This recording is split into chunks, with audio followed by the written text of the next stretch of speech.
আমার মনে হয় প্রেম একটা লস প্রজেক্ট। আমার কাজ ক্যাম্পাসে দুষ্টু পুরুষ শনাক্ত করা। গিফট কেন বয়ফ্রেন্ডের থেকে নিতে হবে? পরান ভাই সিঙ্গেল কেন? প্রশাসন জবাব চাই।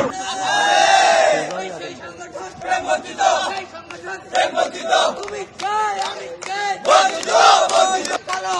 ভেঙে দাও ঘুরিয়ে দাও শ্রমিকদের ভালোবাসা ফিরিয়ে দাও আতা হবে না ভেঙে দাও ঘুরিয়ে দাও চলবে না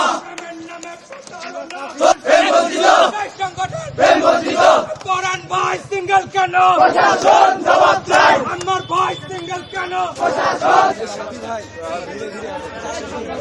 শ্রমিকদের ভালোবাসা ফিরিয়ে দাও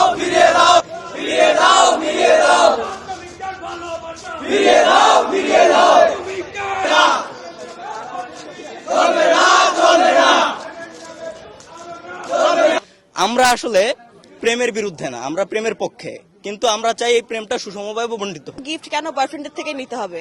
আমার নিজের যদি যোগ্যতা থাকে আমি নিজেই সেই গিফটগুলো নিজেকে দিতে পারি, যেমন চকলেট, টেডি এটসেট্রা যা কিছু আছে। আর সেলফ লাভ হচ্ছে সব থেকে বড় বিষয়। তার থেকে আমি ভালো, সুখী, স্বাধীন, স্বতঃস্ফূর্ত। ভিতরে একটা লাল পাঞ্জাবি, উপরে একটা কালো চাদর। এই লাল পাঞ্জাবিটা লাল হচ্ছে প্রেমের রং, হ্যাঁ, আমাদের যৌবনের রং, আমাদের দ্রোহের রং। এইটাকে আসলে ঢেকে দিচ্ছে এই কালো কালার এই চাদরটা।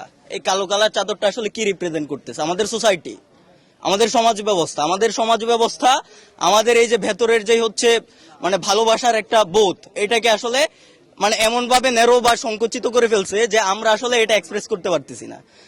যদি আমি বলি যে আমরা আসলে আমাদের সমাজ ব্যবস্থা আমাদের আসলে ইনপুট করে দিছে যে প্রেম মানে একটা ছেলে একটা মেয়ের সাথে প্রেম করবে, এটুকুই, এবং এটার আসলে কোনো মানে ডেস্টিনেশন থাকবে না, কোনো স্ট্রাকচার থাকবে না, এরকম একটা আমাদের মধ্যে মাইন্ডসেট ঠিক করে দিছে। ক্যাম্পাসে যত দুষ্টু পুরুষ আছে তাদেরকে শনাক্ত করা। আমি আসলে কেন তাদেরকে শনাক্ত করব? কারণ প্রেম মানেই বিরহ যাতনা, পুরুষ মানেই প্রবঞ্চনা। প্রেম জিনিসটাই মানছি না। পবিত্র প্রেম কোথা থেকে আসছে? সে নো টু প্রেম।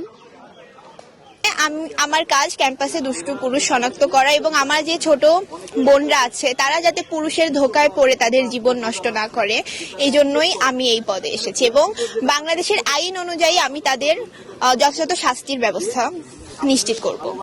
চলবে না প্রেমের নামে প্রতারণা, চলবে না দুনিয়ার ভণ্ড প্রেমিক, প্রেমের কাঁথাতে আগুন জ্বালো, একসাথে নষ্ট প্রেমের কাঁথাতে আগুন জ্বালো। সেই সংগঠন প্রেম বঞ্চিত, সেই সংগঠন প্রেম বঞ্চিত, সেই সংগঠন প্রেম বঞ্চিত, প্রেম বঞ্চিত, প্রেম বঞ্চিত।